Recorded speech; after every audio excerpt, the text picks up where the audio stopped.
편안한 채널에 오신 여러분 안녕하세요. 조민진입니다. 2023년 첫 영상입니다. 새해 첫 영상에서 함께 나눠볼 주제로 뭐가 좋을까 생각해 보다가 영상을 다 보고 나면 우리 각자가 모두 자신만의 길에 대한 자부심과 또 의연함을 갖출 수 있으면 좋겠다는 생각을 했습니다. 2023년 뭘 하든 기죽지 말고 자기 소신과 정성을 믿고 대차게 꿋꿋하게 살아보자는 마음을 담아서 시작해 보겠습니다. 이번 영상은 그림을 함께 보면서 얘기해 볼게요. 그림에 별로 관심 없거나 또 친숙하지 않아도 충분히 몰입해서 들으실 수 있도록 제가 지금부터 쉽고 재밌게 한번 풀어볼 테니까 끝까지 함께 해주세요, 여러분. 자, 먼저 보실 그림입니다. 제목은 비너스의 탄생입니다. 19세기 프랑스 신고전주의 화가 알렉산드르 카바넬이 그린 그림입니다. 신화 속 사랑과 미의 여신 비너스가 파도 위에서 태어나는 장면이죠. 주변에 날개에 달린 아기 천사들도 있습니다. 잠시 그림 감상해 봅니다.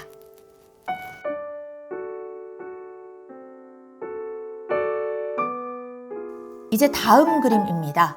지금 우리에겐 아마도 비너스의 탄생보다 좀 더 낯익은 그림이죠. 직접 본 분들도 계실 테고 책에서나 이미지로라도 한 번쯤 보셨을 것 같아요. 그림 제목은 풀밭 위의 점심 식사입니다. 원제는 목욕이고요. 그림을 그린 화가는 에드와르 마네입니다. 여러분, 난 그림에 전혀 관심 없다 하시면 이 마네하고 모네하고 헷갈릴 수도 있습니다. 그쵸? 에드와르 마네, 클로드 모네 모두 19세기 프랑스 인상주의 화가로 분류되고요. 마네, 모네 그 이름이 철자 5개 중에서 하나만 다르기 때문에 실제로 이 화가들이 처음 세상에 알려졌을 때 당시 사람들도 헷갈려 했었대요. 마네가 1832년생이고요. 모네가 1840년생이거든요. 마네가 8년 더 먼저 태어났고 사실상 인상주의 그룹의 우두머리격, 인상주의 아버지로 불립니다. 물론 인상주의, 임프레셔니즘이라는 말 자체는 모네의 그림 제목 임프레션, 선라이즈, 인상 일출에서 탄생한 말이기는 했습니다. 잠깐 옆으로 샜는데 아무튼 다시 풀밭 위의 점심 식사 그림으로 돌아올게요. 그림 보시면 정장을 차려 입은 남자들 사이에 아무것도 입지 않은 여자가 떡하니 앉아있고 저 뒤로 목욕하는 여자도 보입니다. 역시 잠시 감상해 봅니다. 자, 여러분 이제 두 그림을 함께 보겠습니다. 카바넬의 비너스의 탄생과 마네의 풀밭 위의 점심 식사, 이 두 그림은 모두 1863년 프랑스 파리의 살롱전에 제출됐던 그림이었습니다. 살롱전이라 하면 우리의 국전처럼 프랑스에서 국가가 관리하던 미술 공모전입니다. 그런데 이 살롱전에서 한 작품은 입선하면서 비평가들과 관객들의 극찬을 받았고요. 또 다른 한 작품은 반대로 낙선했고 그림을 보는 대다수로부터 분노와 경악을 불러일으켰습니다. 자, 여러분, 입선작과 낙선작 한번 예상해 보세요. 카바넬 작품이 입선작, 마네의 그림이 낙선작이었습니다.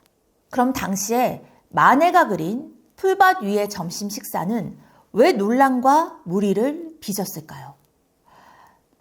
그림을 딱 보면 드는 생각은 일단 가운데 누드의 여자가 좀 심상치 않습니다. 당시 그림을 처음 본 사람들이 아마도 헉하는 생각이 들었을 것 같아요. 그렇죠? 더구나 완벽하게 옷을 다 갖춰 입은 두 남성과 함께 있어서 그런지 여자의 모습이 더 두드러지기도 하고, 잘 보시면 누드의 여인이 그림을 보는 관객들을 아주 태연하면서도 빤히 쳐다보고 있죠. 뭔가 부담스러운 시선 같기도 하고 그렇습니다. 마네가 여자의 누드를 그려서 음란 외설 시비가 있었나 하고 낙선 이유를 나름대로 짐작해 볼 수도 있을 것 같아요. 그렇죠? 그리고 실제로 지금 우리의 예상처럼 당시에도 일단 표면적으로는 그런 이유가 컸습니다. 근데 그럼 여기서 생기는 의문이 있죠. 아까 카바넬 그림은 붙었잖아. 같은 해 똑같은 심사를 받은 작품이었는데 그 누드는 칭송까지 받고 이 누드는 비난을 받은 거네 싶습니다. 자, 다시 카바네의 그림 봅니다. 다시 보니까 마네가 그린 그림보다 어쩌면 더 관능적인 것도 같습니다. 게다가 여자의 시선을 한번 볼까요? 이마에 얹은 손 아래로 살짝 눈을 뜨고 있고 아주 모호한 시선으로 관객을 쳐다보고 있습니다. 사실 저는 이 눈빛이 마네가 그린 누드 여인의 눈빛보다 더 유혹적이고 관능적으로 느껴지거든요. 만약에 여자의 누드 그림이 음란 외설 시비를 부른 거였다면 카바네 그림이 마네 그림보다 더하면 더했지 덜하지 않은데? 하는 생각이 들 수도 있습니다. 근데 여기서 카바네 그림의 제목을 다시 한번 떠올려 보겠습니다. 뭐였죠? 그렇습니다. 비너스의 탄생입니다. 그러니까 카바넬은 적어도 대외적으로는 인간이 아닌 신, 비너스를 그린 겁니다. 앞서 제가 카바넬은 신고전주의 화가였다고 말씀드렸었죠. 신고전주의는 18세기 말부터 19세기 초에 걸쳐서 프랑스를 중심으로 유럽 전역에 나타났던 예술 양식이었습니다. 그리고 신고전주의 화가들은 이렇게 신화적인 주제나 모티브를 아주 정확하고 조화롭고 또 입체적으로 그리기를 즐기던 부류였어요. 아카데믹한 사람들이었던 거죠. 쉽게 말해서 최소한 머릿속으로 그릴 수 있는 가장 이상적인 아름다움을 추구했고 또 그걸 그림으로 구현했습니다. 실제로 카바넬이 그린 비너스를 보시면 거의 결점 하나 없는 천상의 피부톤입니다. 비너스가 바다의 파도 속에서 태어나는 신화적인 순간을 거의 완벽하게 아름답게 표현했습니다. 그에 반해서 마네는 어땠나요? 마네는 인상주의 아버지로 불린다고 했습니다. 당시 인상주의는 사실상 카바넬 같은 신고전주의 화가들과는 아예 대척점에 있었어요. 신고전주의가 전통적이고 형식적이고 아카데믹하고 이상적인, 말하자면 답이 정해져 있는 회화 기법과 또 서사적인 주제와 소재를 추구했다면 인상주의는 이런 신고전주의 회화에 반발해서 전혀 다른 당시로서는 완전히 새로운 화풍을 개척한 그룹이었던 거죠. 그 시작이 사실상 마네였던 거고요. 그래서 인상주의 그림이라 하면 신화 같은 고전적인 주제나 소재를 벗어나서 그야말로 일상의 소재를 눈에 보이는 대로, 그러니까 실제 빛, 자연광에 따라서 시시각각 달라지는 사물이나 인물의 색채 변화를 화가 각자의 시각에 따라서 즉흥적으로 그려낸 것들이었습니다. 그래서 신고전주의 그림이 갖고 있는 정교한 선, 드로잉의 정확성이 떨어졌고 또 원근법이나 명암을 엄격하게 살리지도 않았고요. 매끄럽고 결점 없이 그리기보다는 투박한 붓자국을 그대로 드러내면서 색채에 집중해서 그리는 식이었어요. 그림의 소재 자체도 신화나 역사 속 영웅이 아닌 진짜 우리 일상과 주변 인물 등으로 바꿨지만 인상주의에서 그만큼 또 중요한 거는 이런 회화 기법 자체의 변화였던 겁니다. 마치 사진 같은 결점 없는 표현이라든지 이상적이고 관념적인 아름다움을 입체적으로 표현하기를 거부하고 그야말로 이거는 누군가가 2차원 평면에 붓으로 그린 그림일 뿐이구나 를 표현하려 했던 게 바로 인상주의 선두에 있었던 마네의 새로운 방식이었습니다. 자, 그럼 다시 마네의 풀밭 위의 점심 식사를 보겠습니다. 화면 앞쪽에 누드 여인은 당연히 신이 아니죠.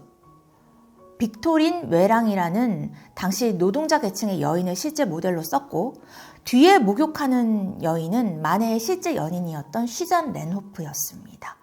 빅토린 옆에 앉아있는 남자는 마네의 동생이었고 또 다른 한 남자는 쉬잔의 동생이었습니다. 그러니까 마네의 그림이 논란을 불렀던 거는 카바넬처럼 신의 누드를 그린 게 아니라 실제 인물을 모델로 한 주변인의 누드를 그렸기 때문입니다. 그리고 그림이 표현한 것이 사실은 당시 파리 사회에 만연해 있던 매춘, 사실상 금기시되던 화제를 그것도 역사화에나 어울릴 법한 거대한 사이즈로 가로 세로 2m가 넘는 큰 캔버스에 떡하니 그렸기 때문에 아카데믹 화풍에 길들여져 있던 당시로서는 엄청난 충격이었던 거죠. 물론 회화기법 자체도 카바넬과는 완전히 다르죠. 입체적이고 정교하거나 부드럽기보다는 평면적이고 붓질의 흔적이 살아있고 또 원근감이나 명암에 따른 깊이감도 떨어집니다. 당시 기준으로서는 완성도가 떨어지고 또 완벽하지 못했던 그림이었던 거죠. 뭐야, 이건 학교에서 가르치는 방식이 아니잖아 였던 겁니다. 여러분, 카바넬의 비너스의 탄생과 마네의 풀밭 위의 점심 식사는 지금 모두 프랑스 파리의 오르세 미술관에 전시되어 있습니다. 사실 마네의 이 그림은 1863년 살롱전에서는 낙선했기 때문에 당시의 대중에게는 공개될 수 있는 작품이 아니었어요. 하지만 결과적으로 그 해에 모두에게 공개가 됐습니다. 왜냐? 당시에 살롱 심사가 편파적이다라는 논란이 일면서 황제였던 나폴레옹 3세가 민심을 다스리는 차원에서 공식 살롱 전시 2주 후에 살롱전에서 떨어진 그림들만 모아서 낙선전도 개최해줘라 하고 결정했었던 거죠. 그래서 이 낙선전 전시에서 마네의 이 그림이 알려졌고 또 역시 도덕적인 비난과 논란의 대상이 됐고, 하지만 이를 계기로 일부 젊은 무명 화가들이 마네의 이런 새로운 시도와 시각에 공감하면서 오늘날 우리에게 익숙하고 너무도 유명한 인상주의 그림들이 탄생하게 된 계기가 된 것이었습니다. 모네, 르누아르, 드가, 세잔, 고갱과 고흐까지 지금 우리에게 아주 익숙한 인상주의로 분류되는 화가들입니다. 자, 여러분, 이번 영상의 메시지입니다. 엄격하게 정제되고 계획된 그림, 또 주제와 답이 있는 그림이 대세던 19세기 중반 당시에 일상적인 소재를 자유분방하게 그리는 시도는 분명히 일탈이고 도전이었죠. 비난을 받고 논란을 부를 정도의 파격이기도 했습니다. 그런데 지금은 어떤가요? 한때 보편적 정답이었던 신고전주의 작품들보다 한때는 비웃음을 사고 무명에 불과했던 인상주의 화가들의 작품들이 더 유명해진 시대가 왔습니다. 인상주의 화가들이 세기를 개척한 화가들로 높이 평가됩니다. 세계적인 미술사가 곰브리치의 역작이죠. 서양 미술사. 여기서 곰브리치는 과거에 대한 우리의 생각은 매우 빨리 변하곤 한다는 말로 19세기 미술의 변화를 설명했습니다. 여러분, 지금의 대세가 영원한 대세가 아닐 것이고, 지금 내가 남과 다른 게 혹은 일반적인 기준에서 벗어나 있는 게 시간이 흐르면 오히려 더 크게 평가받을지도 모르는 일입니다. 곰브리치 말대로 세상도 사람들의 생각도 늘 변하잖아요. 대세라는 거는 지금 시대에 마치 정답처럼 보이는 것들이죠. 그래서 아무래도 우리는 이런 대세의 영향을 받습니다. 눈치도 좀 보게 되고. 하지만 어차피 변해갈 대세나 기준, 그 시대의 정답에 연연해서 자기다움을 잃어버리고 자신만의 개성을 포기하는 거는 별로 좋은 일이 아닌 것 같습니다. 언제나 좋은 건 다양성이라는 생각이 들어요. 고정관념에 사로잡히지 말고 굳이 하기 싫은데 대세를 따라야지 하는 마음으로 계속 하지도 말고 그냥 각자가 소신껏 정성껏 살아가면 좋겠다는 마음을 이번 영상에 담아봤습니다.